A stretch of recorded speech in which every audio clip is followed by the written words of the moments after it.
ಅಮ್ಮ ಮೊದಲಾಗಿ ಶುಭವಾಗಲಿ ಶುಭವಾಗಲಿ. ನೀನು ಮಾತ್ರ ಅಲ್ಲ, ಏನು ನಾನು ಬಂದಾಗ ಇಲ್ಲಿರುವವರೆಲ್ಲರೂ ಸತ್ಯಭಾಮಾದೇವಿಗೆ ಜಯವಾಗಲಿ ಎನ್ನುವ ಹಾಗೆ ಉದ್ಘೋಷವನ್ನ ಸೂಚಿಸ್ತಾ ಇದ್ದಾರೆ. ಹೌದಾ? ಆದರೆ ಇದೇ ಸತ್ಯವೇನೆ?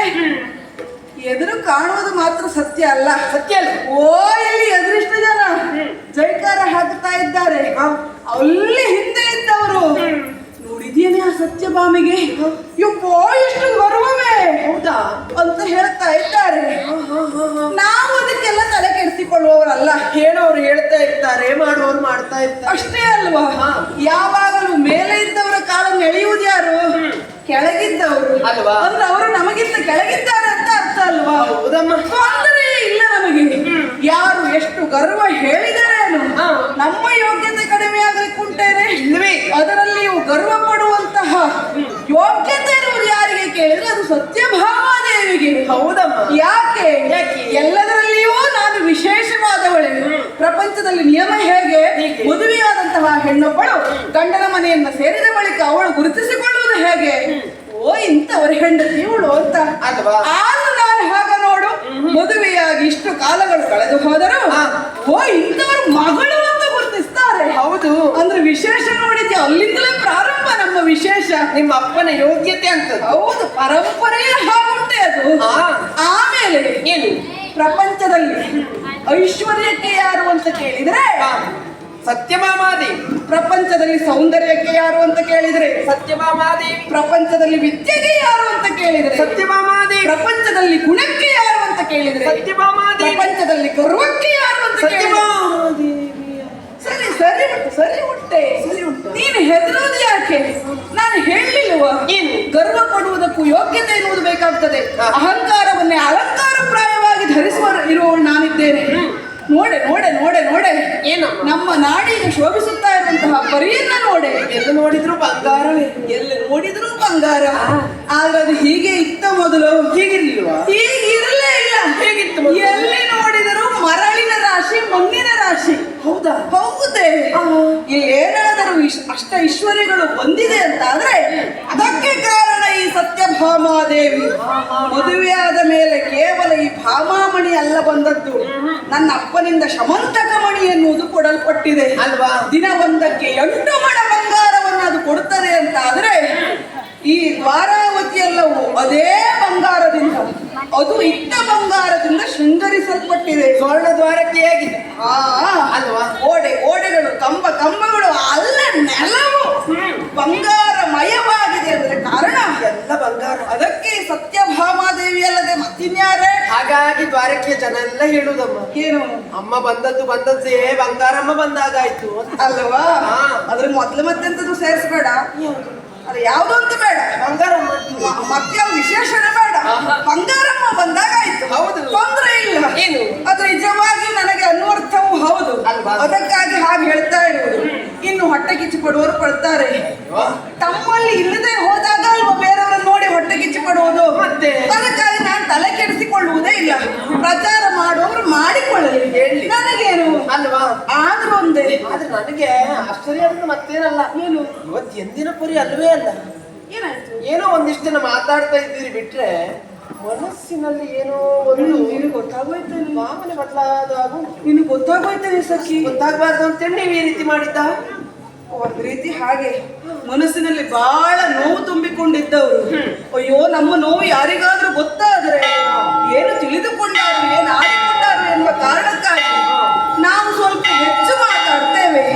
ಹೆಚ್ಚು ಮಾತಾಡಿದ ಕ್ಷಣ ನಮ್ಮ ಮನಸ್ಸಲ್ಲಿ ನೋವು ಇಲ್ಲ ಅಂತಲ್ಲ, ಅದನ್ನ ಮರೆಮಾಚುವ ಪರಿ ಇದು. ಯಾಕೆ ಬಲ್ಲಯ್ಯ ಇಷ್ಟೆಲ್ಲವೂ ಇತ್ತು, ನಮಗೆ ಯಾರ ಸಮಸ್ಯೆ ಏನು?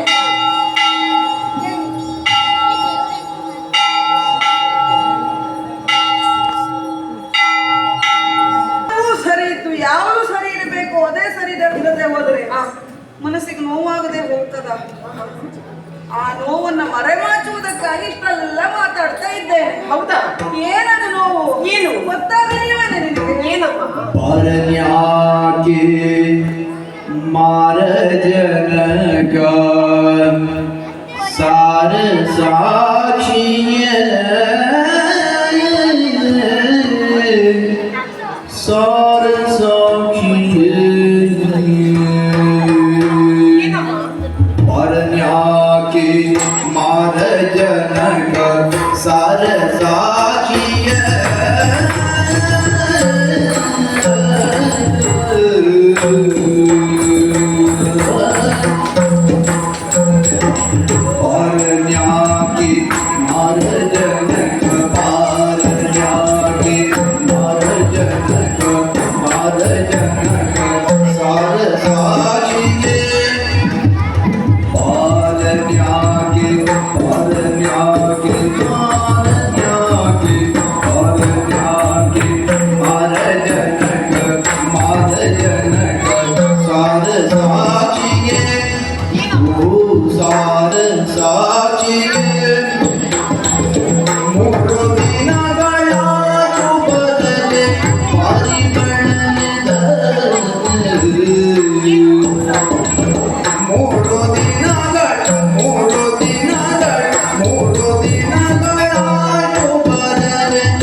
ನಮ್ಮ ಮನದಲ್ಲಿ ಏನಾದ್ರೂ ನೋವುಂಟು ಅಂತ ಆದ್ರೆ ನಿಮ್ಮ ಮುಖವನ್ನು ನೋಡಿದಾಗ ನಾವು ಆ ನೋವನ್ನು ದೂರ ಮಾಡಿಕೊಳ್ಳುವವರು, ಸಂತೋಷವನ್ನು ತಾಳುವವರು. ಇವತ್ತು ಹಾಗಲ್ಲವೇ ಅಲ್ಲ, ನಿಮ್ಮ ಮುಖವನ್ನು ನೋಡಿದ್ರೆ ನಮ್ಮ ಕಣ್ಣೀರು ಬರ್ತಾವ. ಹೌದೇ? ಹಾ, ಕಾಣಿಸುವುದೇ ಇಲ್ವಲ್ಲೇ? ಗೊತ್ತೋಗಿದೆ. ಹೌದಾ? ಹಾ, ಅಷ್ಟೊಂದು ನೋವು ಅನುಭವಿಸಿದ್ದೀನಿ. ಹೌದಮ್ಮ. ಸಖಿ, ಏನು ಮಾಡೋಣ ಹೇಳು? ಏನು? ಕೆಲವೊಮ್ಮೆ ಈ ದೊಡ್ಡವರಾಗಿ ಹುಟ್ಟುವುದೇ ಅಪರಾಧವೋ ಪಾಪವೋ ಅಂತ ಅನಿಸುತ್ತದೆ. ಹೇಳಿ ಕೇಳಿ ದೊಡ್ಡವರ ಮನೆಯ ಮಗಳು, ಈ ದ್ವಾರಾವತಿಯನ್ನ ಸೇರಿ ಬಂದವಳು. ಆದರೆ ನಮಗಿರುವ ನೋವನ್ನ ನಾವು ಯಾರೆಲ್ಲಾದ್ರೂ ಹೇಳಿಕೊಳ್ಳಿಕ್ಕಾಗ್ತದೇನೆ? ಹೇಳಿಕೊಂಡ್ರೆ ಆಡಿಕೊಳ್ಳುವವರು ಹೆಚ್ಚು, ನೋಡಿ ನಗುವವರು ಹೆಚ್ಚು. ಆದ್ದರಿಂದ ನಾವು ಹೇಳಿಕೊಳ್ಳುವುದು ಹೇಗೆ? ಹೇಳಿಕೊಳ್ಳಿಕ್ಕೆ ಆಗದೇ ನಾವು ಕಷ್ಟಪಡುವುದು ಅಲ್ವಾ? ಯಾವುದೋ ಒಂದು ನೋವಿನ ತಾಪದಲ್ಲಿ ನಾವಿದ್ದರೂ ಏನೂ ಆಗಲಿಲ್ಲ ಎನ್ನುವ ಹಾಗೆ ಜನರೆದುರು ನಾವು ವರ್ತಿಸಬೇಕಾದದ್ದು ಅನಿವಾರ್ಯ. ಅದೇನು ಮಾಡೋಣ ಹೇಳು? ಇವತ್ತು ನೀನಂತೂ ಕಂಡು ಹಿಡಿದೇ ಬಿಟ್ಟರು, ಗೊತ್ತಾಗಿ ಹೋಯ್ತು, ನಿನಗೆ ಗೊತ್ತಾಗಿ ಹೋಯ್ತು. ಇನ್ನು ಮುಚ್ಚಿಡುವುದರಲ್ಲಿ ಯಾವ ಅರ್ಥವೂ ಇಲ್ಲ. ಬಯಲಿನಲ್ಲಿ ಅಡಗಬಾರದಂತೆ. ಸಖಿ, ಸರಿ, ಏನಾಯ್ತು? ಐಶ್ವರ್ಯಕ್ಕೆ ಕಡಿಮೆ ಇಲ್ಲ, ಅಯ್ಯೋ, ಅಂತಸ್ತಿಗೆ ಕಡಿಮೆ ಇಲ್ಲ, ಬೇಕಾದಷ್ಟು ಅಧಿಕಾರಕ್ಕೂ ಕಡಿಮೆ ಇಲ್ಲ. ಹೌದು. ಅದೇನು ಮಾಡೋಣ ಹೇಳು? ಏನಾಯ್ತಮ್ಮ? ಗಂಡನೇ ಸರಿ ಇಲ್ವಲ್ಲ? ನಿಮ್ಮ ಯಜಮಾನ್ರು? ನನ್ನ ಯಜಮಾನ್ರು ಸರಿ ಇಲ್ಲವೇ? ನಿಮ್ಮ ಯಜಮಾನ್ರು ಸರಿ ಇಲ್ವಾ? ಇಲ್ಲವೇ? ನಾನು ನಿಮ್ಮ ಮನೆ ಕೆಲಸದಲ್ಲಿದ್ದೇನೆ, ನಿಮ್ಮ ಯಜಮಾನ್ರು ಸರಿ ಇಲ್ವಾ? ಎಂತ ಹೇಳಿದೆ ನೀನು? ಕೆಲಸ ನಾನು ಯಾಕೆ ಹಾಗೆ ಹೇಳಿದ್ದು? ಏನು? ನಿಮ್ಮ ಯಜಮಾನ್ ಯಾವಾಗಲೂ ಅತ್ಯಂತ ಪ್ರೀತಿಯಿಂದ ನನ್ನನ್ನು ನೋಡುವಂತಹ ಆದರಿಸುವಂತಹ ನನ್ನ ಗಂಡ ಪ್ರತಿನಿತ್ಯವೂ ತಪ್ಪದೆ ನನ್ನ ಅಂತಃಪುರಕ್ಕೆ ಬರುವಂತಹ ನನ್ನ ಗಂಡ ಈಗ ಬರಲೇ ಇಲ್ಲ.